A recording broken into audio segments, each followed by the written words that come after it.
series this semester, and I want to talk to you about work that's been going on in my research group for some 15 years now, and try and stitch it together. And I haven't tried to do this for a while, so it's going to be rather full. And unfortunately, I have to teach at 1 o'clock, so if somebody asks me a difficult question, I'll just bolt. So what I want to tell you about is work we've been doing on a little patch of rainforest in Australia, to try to understand how climate change in the past has affected the biogeography and evolution of animals in that system, and how that might inform predictions about responses to future climate change.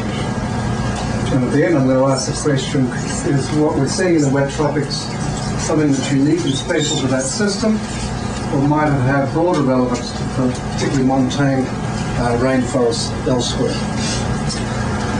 And as is typical in integrated biology in our department and in the museum, this sort of undertaking tries to bring together a lot of different aspects of biology. And I guess one message is you can't understand the system without a sort of multi-dimensional approach to it. So for want of a better word, what I'm talking about is evolutionary biogeography. We're trying to understand how environmental history has shaped current patterns of diversity and has determined the processes that generate and sustain that diversity. And to understand or to work in this sort of domain, we rest on a range of observational data from paleoecology through the molecular phylogeography, phenotypes, physiology, trying to understand something about lineage interactions, although we've done very little of that so far. I don't have the microphone on, do I? I speak so loudly, I don't need the damn thing. And one issue we keep bumping up, guys, this is going to kill me. One thing we keep bumping up against is although we can get very rich data on distributions and abundance and molecular diversity, we often fall into a hole when it comes to natural history. We just don't know enough about the life history, the habitat needs, physiology and so forth of these organisms. And that's really quite important. So we make all these observations, then we filter it through our understanding of speciation biology, a lot of which has come from model systems and theory. To interpret the genetic data, we make more and more use of coalescent theory, and as you'll see, we also integrate a lot of GIS modeling. So it's trying to bring together different dimensions of data to make some sort of inference about what happened to the rainforest habitat over time as climates changed, how did the fauna respond to that demographically, and then how has that influenced diversification processes. So it's all good fun.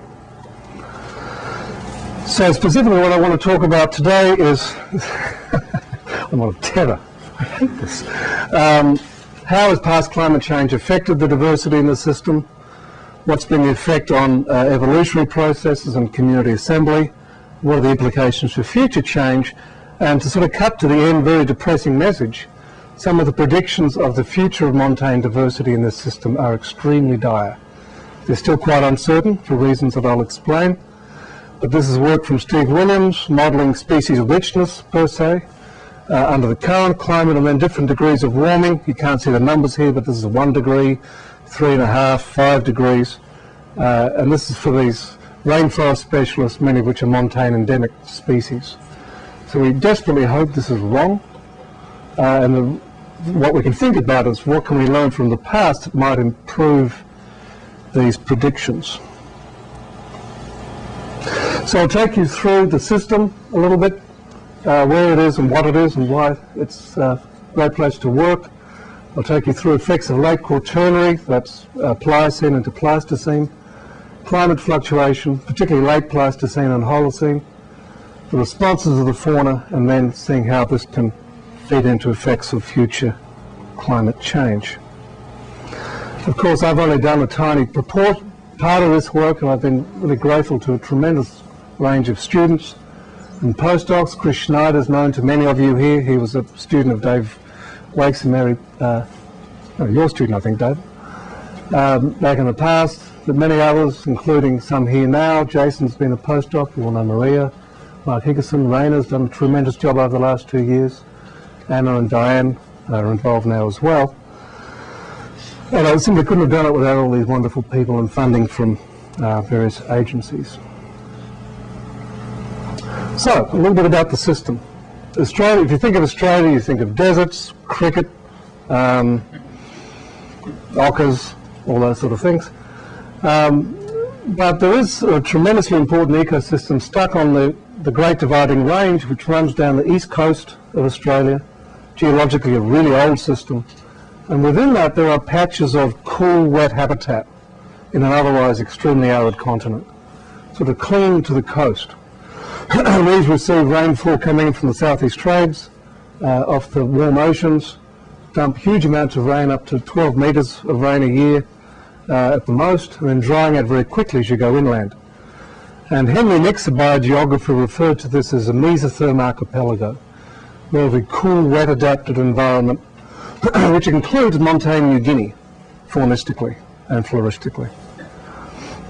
So we have this sort of fragmented archipelago spanning a couple of thousand kilometres up and down the east coast, and it's, for reptiles and amphibians, the overall species richness is kind of pathetic for a rainforest system, particularly relevant compared to the neotropics and so on. But each of these numbers is the number of species of rainforest restricted amphibians and reptiles on top, and the number of those that are endemic to that particular patch. And you can see the proportional endemism is extremely high for reptiles and amphibians, much less so for mammals and birds. So it provides a nice biogeographic system overall, but today we're just going to zoom in on this part, the wet tropics, where we've done most of our work to date. Zoom. Okay. So this is the wet tropic system itself. It goes from Townsville in the south up to Cooktown in the north, at some 400 odd kilometres north to south, and in places the rainforest is only a few kilometres wide, reflecting this very steep climatic gradient and drying as you go over the mountains into the semi-arid zone. And within this there's tremendous local endemism. There's some 78 vertebrate species that are endemic to the system, mostly frogs and reptiles, some mammals and some birds. But then on individual mountain tops, this is sort of a mountain chain running north to south, you get substantial numbers of insects, snails, and even some vertebrates that are single mountaintop endemics in the system. So the question is, how did it all come to be? So I'll start with something about the climatic history. Up to the mid-Miocene, Australia was very wet, and it was moving north after it separated from Antarctica. So there was both the global drying, but also as it moved north, it stayed for this wet forest system in the same sort of climatic belt. So the paleoecologists have suggested that some of these rainforests some of these areas may have been continually occupied by rainforests since the Cretaceous. At least for the plants, there's a lot of very primitive monotypic angiosperms and so forth. It's a real sort of cradle of diversity, or museum of diversity in that respect. Coming to the last couple of glacial cycles, where we have a lot of paleoecological data from pollen cores and so forth, it's clear that there's been massive fluctuations in the extent of rainforest. In core after core across the system, we see in the previous interglacial, mostly replacement of angiosperm rainforest by dry rainforest types, like Araucarian forest. And then coming into the last glacial maximum, here, much of the gymnosperm rainforest disappeared, a number of prominent plants went extinct, and that's when humans came into the system, and it could well be fire related, but that's still a hypothesis. So it's clear that in the last glacial maximum in particular, there was dramatic changes in the distribution of habitats across the system. And then about 8,000 years ago, coming out of the last glacial maximum, there was a rapid transition to cool and wet environments. In the mid-Holocene, it was warmer and wetter, and then coming to the current climate. So where the GIS modelling comes in is that we take the climate estimates from the pollen cores and try and reconstruct climate surfaces for some of these restrictive past climates and then ask where, based on the current distribution, in this case of upland rainforest here, where were those conditions met under past climates, or where do we hypothesize that they were met? Then we overlay all these, we can ask where on this landscape do we predict that rainforest persisted throughout all these climate fluctuations. And these are our predicted refugia, shown here on the right.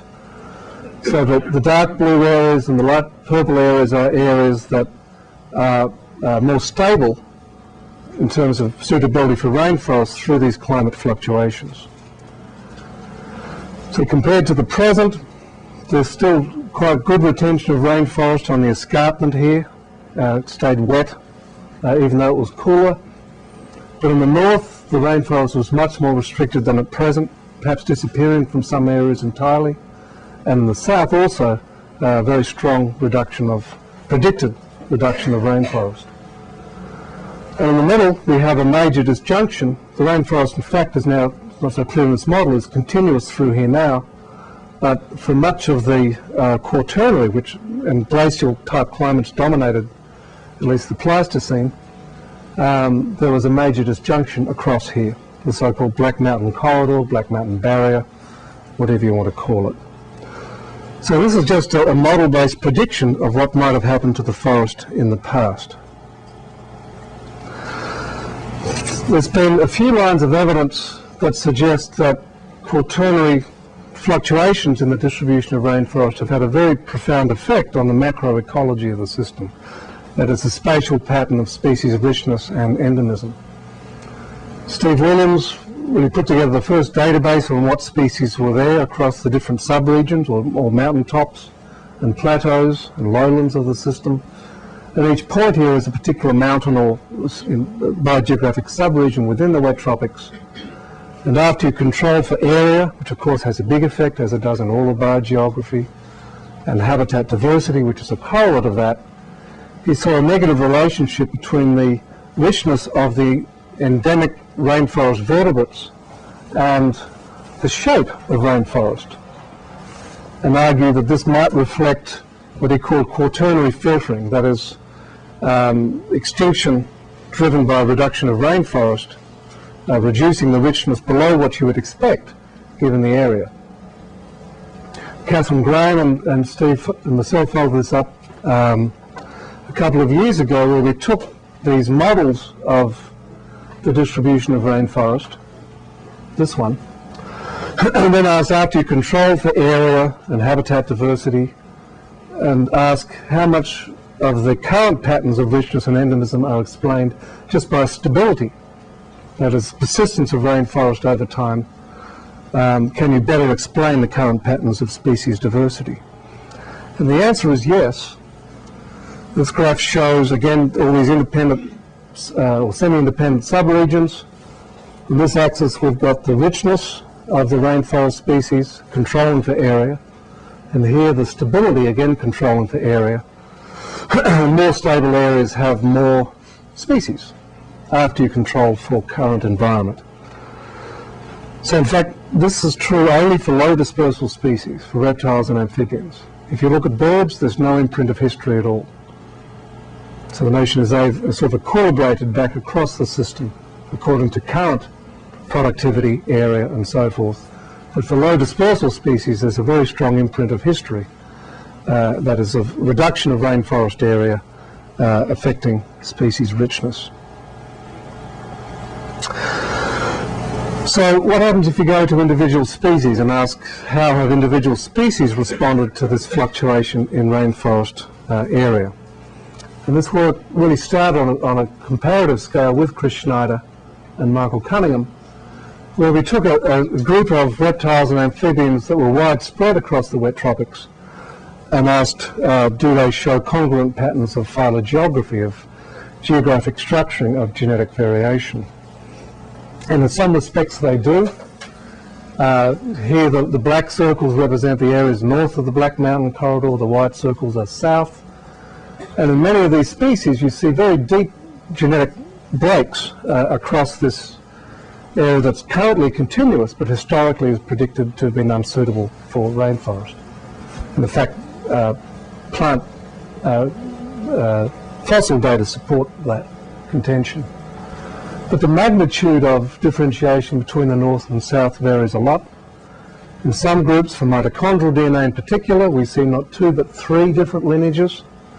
And as I'll show you in a little while, recent data from Rayner and Jason suggests that this is an artifact of mitochondrial DNA, whereas this is supported by nuclear genes.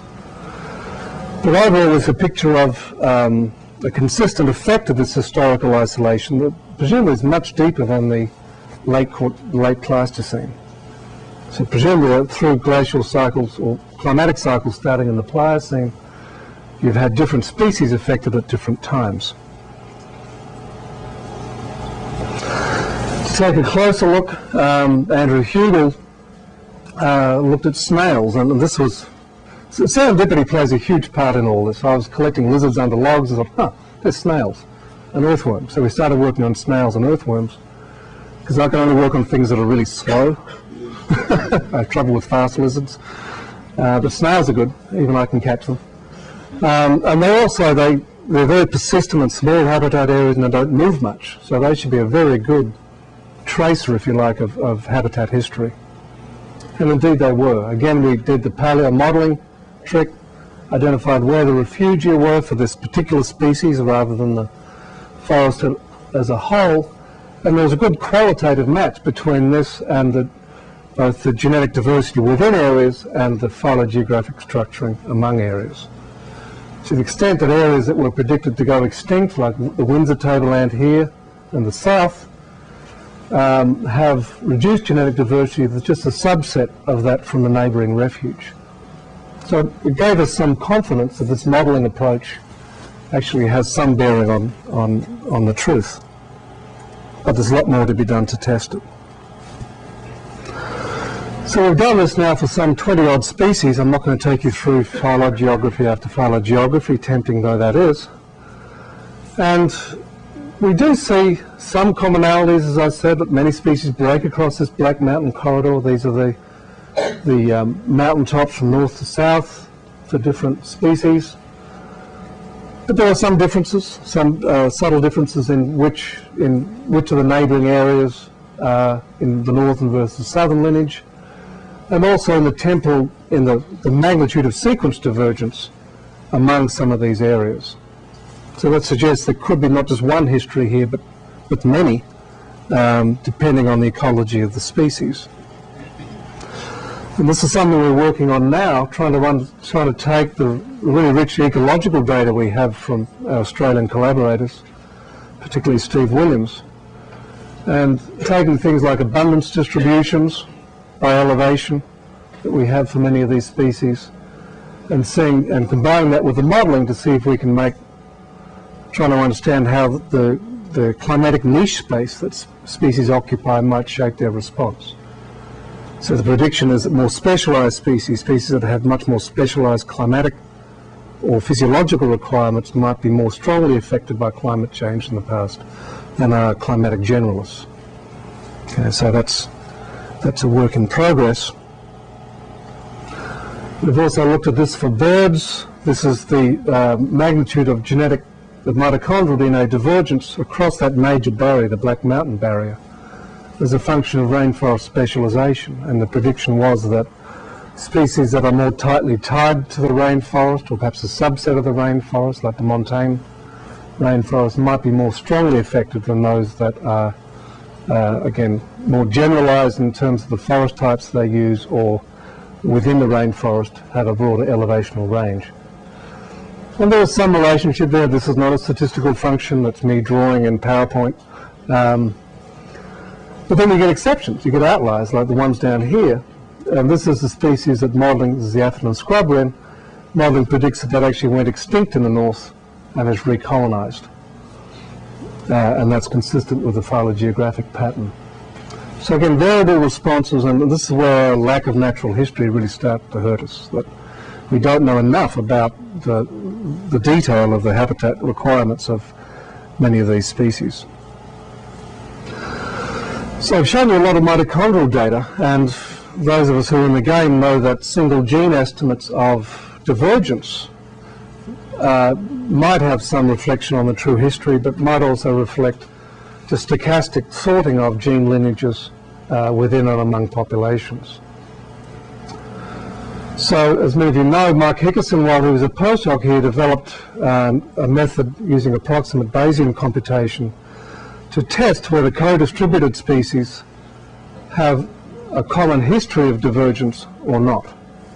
So as one sketch of this is work that Jason did with Mike. Here's 3 species of frogs. We've done it for many other species. Looking just at the mitochondrial data across this Black Mountain corridor, this historical barrier, and just in these three species alone, the level of sequence divergence, this is net sequence divergence across here, varies 5-fold. So could you generate that amount of difference among species stochastically, or does it suggest that this species separated at an earlier time across here than this one? I won't go into the details. Mike's talked about it here previously, but his method allows estimation of the, if you like, the coefficient of variation of divergence time, the variance over the mean, against the mean divergence time. So this is a bivariate posterior distribution, and if at all separate at the same time, this cloud of points would be over here. In fact, it's well away from 0, suggesting that these data do in fact reflect multiple divergence events over time, but with the same geography. Jason has taken this further for all 18 bird species, and what have we got, 5 frogs and 12 lizard species. And the minimum model is that we're looking at least 3 different divergence episodes for this community. The birds may have all separated at the same time. At least we can't refute that. Somewhere in the sort of mid to late Pleistocene, there's big error bars around these dates. A group of frogs and lizards separated somewhere in the mid-Pliocene. And again, there are error bars around this, but it seems to be around the time that we switched to 100,000-year cycles rather than shorter cycles. And then in the back at the Pleistocene boundary somewhere, another group of species had separated across this barrier. So you've had these rainforests fluctuating back and forth over a long, long period, different species being affected at different times. And again, in terms of thinking about prediction of response to future climate change, we'd like to know, is there any ecological predictors of the sensitivity of species to this historical climate change?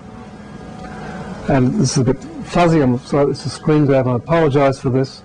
But if you look at climatic niche parameters, both the specialization of climatic niches and how marginal they are in climatic space, so where do they sit on the wet axis and the warm to cold axis, it seems to be the more marginal species that are affected earlier, or at least you can separate the 3 groups based on where the species occur in climatic space.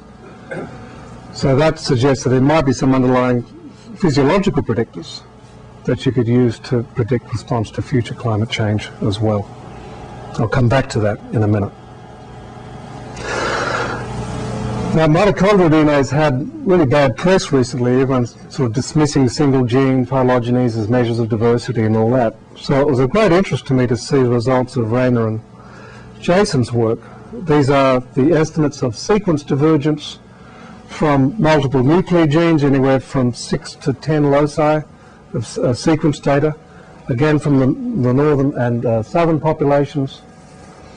And with one exception I'll come to in a minute, the mitochondrial DNA divergence predicts very well the nuclear gene divergence. So that's to say, I think in this system, with a few exceptions, the mitochondrial DNA is giving us a good qualitative picture of what's going on with the populations, and at least as far as this data set's concerned, is a good predictor of the overall genomic divergence, which is very encouraging for those who are just starting with mitochondrial DNA, worrying about all the naysayers, don't do mitochondrial DNA, etc. Looks pretty good. I have to say that's a year of Rainer's life. This is another part of Rainer's life. She took this is for one species, Latorina notus, This is what the data actually look like. It's funny when you put them in TCS and do one of these networks, you get back all these little shapes. And I think there's a bit of artistic license in here. This one looks like a dog.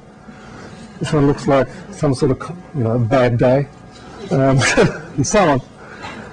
The mitochondrial DNA pattern for this species is one of 3 very distinct lineages, about equidistant in terms of net sequence divergence. A northern one, a central one, and a southern one. When you look at the nuclear genes, the northern ones are mostly distinct, nuclear alleles. But there's rampant mixing between these two. In fact, there's no significant difference at nuclear loci between these two, but there's a highly significant difference between these.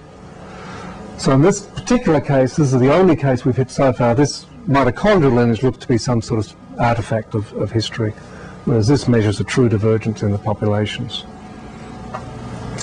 So we're going about getting these sort of data now, trying to then use coalescent methods to estimate some of the population parameters, to get estimates of divergence time, population sizes, and so forth, and relate that back again to the ecological variables. But that's a work in progress. So the upshot of this is that, yes, there was retraction of rainforest to refugia under restrictive climates, probably multiple times going back into the Pliocene. Different species were affected at different times, and to some extent that's predictable by both their dispersal potential and also their climatic niche breadth, how specialised they are climatically. For those of you waiting outside, if you want to come in so you can see, you're very welcome to. So this idea of rainforests retracting to refugia under glacial climates or whatever, of course, is not a new one. And it first came to prominence through Jürgen Hafer's work on Amazonian birds. And then Brown's work on butterflies and Prance's work on plants and so forth in the Amazon. They looked at areas of peak endemism or peak species richness, looked at the landscape and said, aha, there are areas where there's overlap in richness and endemism within the Amazon. I bet the rainforest contracted back to those areas under glacial conditions. And the hypothesis started out as a late Pleistocene hypothesis, but then they modified it to accept the fact that it probably occurred deeper in time as well. Following the idea that rainforests, and now focus on lowland rainforests, contracted back to sort of mesic montane areas, underwent a long period of differentiation during the glacial periods, re-expanded then to form hybrid zones where, if you like, species boundaries were tested. Were these things now good species or not? So this idea has been controversial from a number of accounts. The paleoecologists at the moment are arguing that in particular the western Amazon stayed continuously wet even though it was cold, so forest changed in structure, but it maintained a broad expanse of forest. Maybe there were refugia around the end again. The shield also looks like it remained forested. So that cast doubt on this sort of widespread incursion of savannas into the forest. And also Endler argued that there are other explanations for the current patterns of species richness, as have others.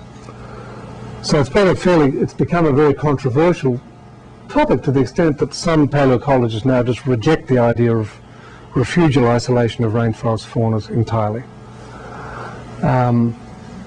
As I hope I've shown you, that's not true for the wet tropics. It's very clear that rainforests did go back to mesic refugia for extensive periods during the recent geological past. So given that we have from phylogeography and modelling some evidence for that, is there evidence that this can actually drive speciation, this refugial isolation? So it's a variety of speciation models one might invoke.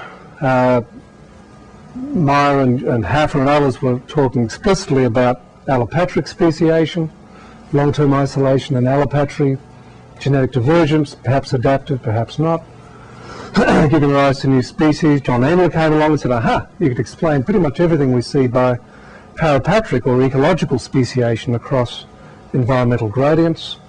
And then there's also the possibility of sympatric speciation within refugia. So given that we have a system like this, do we see any signature of anything going on here? So did isolation and drift in the future promote speciation? Are environmental gradings important?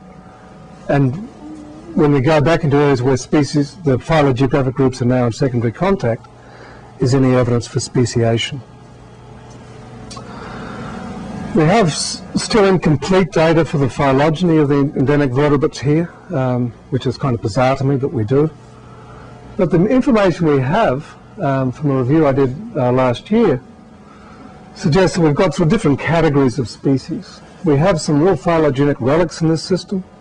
The musky rat kangaroo is at the base of all the macropod marsupials. The golden bowerbird is basal in that group. Carphodactylus is basal in the carphodactylian geckos. We have many species, just a handful of which are shown here, that have their sister species in rainforests elsewhere in that mesotherm archipelago, in mid-east Queensland, New Guinea, or southeast Queensland. And there's a relatively small proportion of the fauna, except for this group, that have sister species in different geographic areas or even overlapping within the wet tropics. So most speciation in the system is old and predates the isolation of the wet tropics rainforest from the other components of that mesotherm archipelago. And that probably happened at the most recent, in the early Pliocene, perhaps back into the mid-Miocene.